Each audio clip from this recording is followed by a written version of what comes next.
કરીએ ગાંધીનગરથી તો ફિશરીફ કૌભાંડ બાબતે દિલીપ સંઘાણીનું નિવેદન સામે આવ્યું। નીચલી કોર્ટમાં પૂરું થવું જોઈએ તેવી સુપ્રીમે ટીકા કરી તેવું સંઘાણી દ્વારા જણાવવામાં આવ્યું। રાજકારણમાં આવી અફવાઓ તો થાય જ છે તેવું દિલીપ સંઘાણીનું નિવેદન સામે આવ્યું। ફરિયાદ કાનૂની પ્રક્રિયામાં પણ કોઈ જગ્યાએ મારું નામ નહીં હોય, લાંબા સમયથી મારું નામ ક્યાંય નહોતું તેવું દિલીપ સંઘાણીએ જણાવ્યું।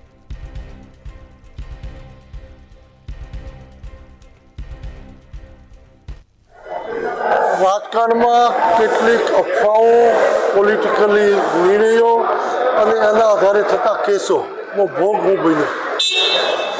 મારા ઉપર ફિશરીઝ કૌભાંડનો આરોપ અને એની ફરિયાદ જે નોંધાણી પ્રથમ, એ ફરિયાદમાં મારું નામ નહોતું।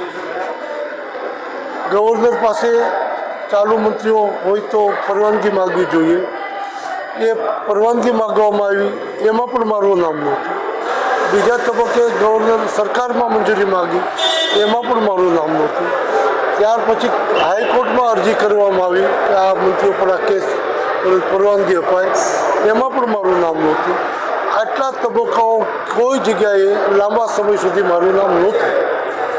માન્ય મોદી સાહેબ જ્યાં સુધી ગુજરાતમાં હતા ત્યાં સુધી લગભગ 600 પાના જેટલી ઇન્કવાયરી થઈ હતી, એમાં પણ મારા નામનો ક્યાંય ઉલ્લેખ નહોતો। મોદી સાહેબ વડાપ્રધાન બન્યા પછી તપાસ આગળ વધી, છેલ્લે દિવસે ચાર્જશીટ રજૂ કરતી વખતે મારું નામ ઉમેરવામાં આવ્યું।